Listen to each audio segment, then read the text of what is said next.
tell me words don't matter. I have a dream, just words. We hold these truths to be self-evident, that all men are created equal, just words.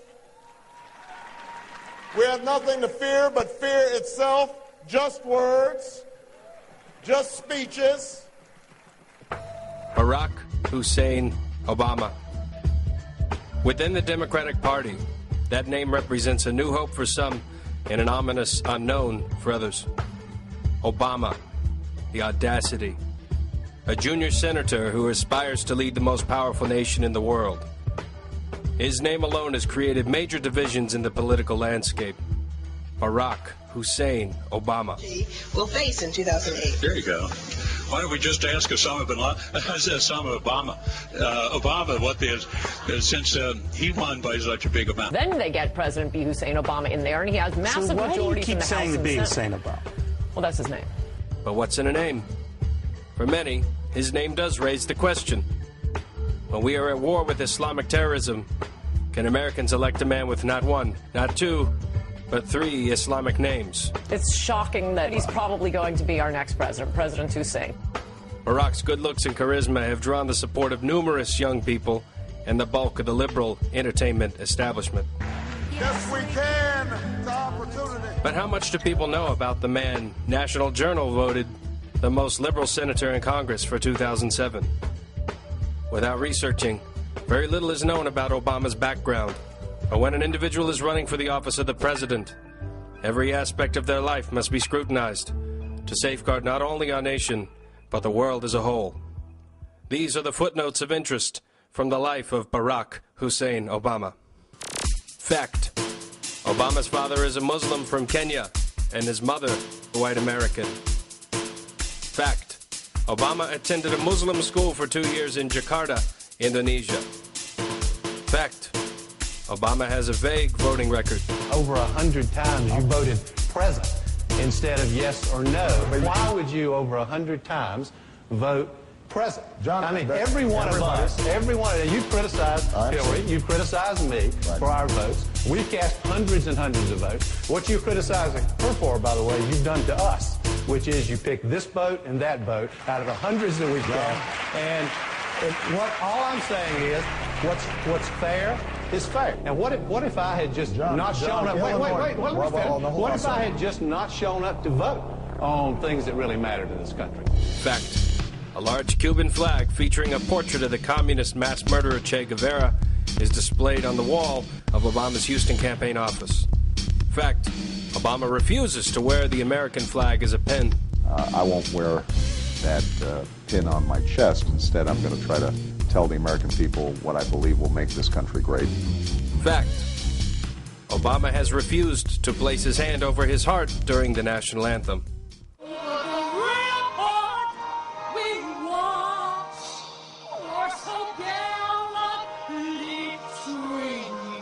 Fact: Obama has attended Chicago's United Trinity Church of Christ for over 20 years. This pastor has been Reverend Jeremiah Wright, the man who performed the Obama's marriage ceremony, and the man Obama credits for the title of his book, The Audacity of Hope.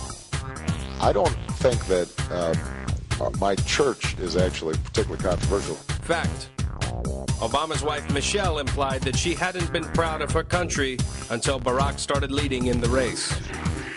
First time in my adult life, I am proud of my country because it feels like hope is finally making a comeback.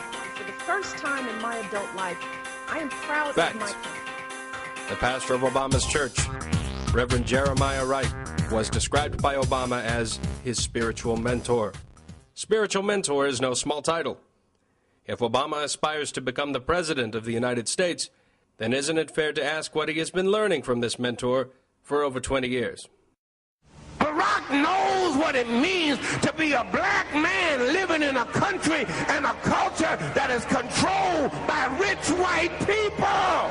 The government lied about inventing the HIV virus as a means of genocide against people of color, passes a 3-strike law, and then wants us to sing God Bless America. No, no, no. Not God Bless America. God damn America. That's in the Bible for killing innocent people. God damn America for treating us citizens as less than human. God damn America. Senator Obama, I want to begin by asking you about Don Imus. You have condemned his remarks about the women's basketball team at Rutgers. Let me ask you pointedly, do you think he should be fired? I don't think MSNBC should be carrying the kinds of hateful remarks that Imus uttered the other day. And, you know, he has a track record of making those kinds of remarks. So he should be off the air, off of MSNBC and off of CBS, off the air completely in your judgment? Ultimately, you guys are going to have to make that view. He would not be working for me.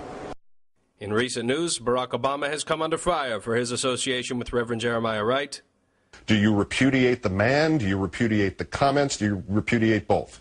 No, I would not repudiate the man. As I said, this is somebody who I have known for 17 years. Although Reverend Wright has been encouraged to avoid interviews, he did make a brief appearance on Fox's Hannity and Combs. He doesn't know anything more about theology than I know about brain surgery. So, well, Reverend, here's my point. No, let me finish. No, here's my point to you. If you're not going to talk about theology in context, if you're not going to talk about liberation theology that came out of the 60s, systematized black liberation theology that started with Jim Cone in 1968, Reverend, and the writings of Cone and the writings of Dwight Hopkins and the writings of womanist theologians and Asian theologians and Hispanic theologians. Reverend, I got to get this in. Then you can't talk about the black value system. I'm going to tell you this. Listen, do you know liberation theology, sir? Reverend, do you know liberation theology? I actually studied. I studied theology. I went to a seminary and I studied Latin. No, I could go. I said, do you know black liberation theology? I'm very aware of what you're calling black liberation, but let me get my question out. No, I didn't ask you what I'm calling. I said, do you know black theology? Reverend, I'm going to give you a chance to answer your question. How many of Cone's books have you read? Reverend, how many of Cone's books have you read? Most viewers took one thing away from this interview. Reverend Wright is rude. But beyond his remarkable lack of etiquette, Reverend was saying something that was easily overlooked. Let's look again. No, I said, do you know black liberation theology? I'm very aware of what you're calling black liberation, but let me get my question out. No, I didn't ask you what I'm calling. I said, do you know black theology? Reverend, I'm going to give you a chance to answer your question. How many of Cone's books have you read? Reverend? How many of Cone's books have you read? Wright insists that Mr. Hannity cannot even have a discussion with him without first understanding liberation theology and black liberation theology, according to the theologian Dr. James Cone. Liberation theology exploded onto the Central American political landscape as a Marxist strategy for undermining the teachings of legitimate Catholicism in hopes of expanding government control. Pope John Paul condemned the humanist doctrine, which had produced numerous socialist revolutionaries throughout the region.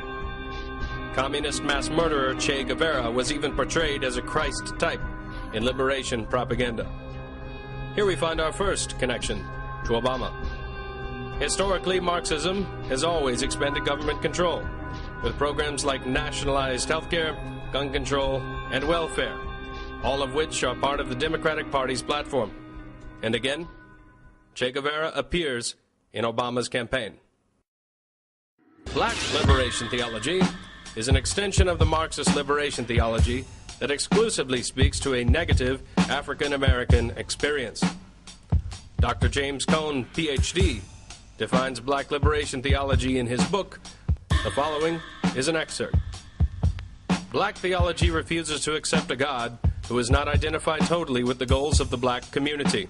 If God is not for us and against white people, then he is a murderer, and we had better kill him. The task of black theology is to kill gods who do not belong to the black community. Black theology will accept only the love of God which participates in the destruction of the white enemy. What we need is the divine love as expressed in black power, which is the power of black people to destroy their oppressors here and now by any means at their disposal.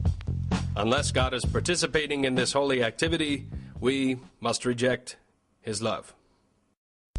Black liberation theology views white people as inherently racist. Obama's description of his white grandmother articulates this prejudice. A woman who once confessed her fear of black men who passed her by on the street, and who on more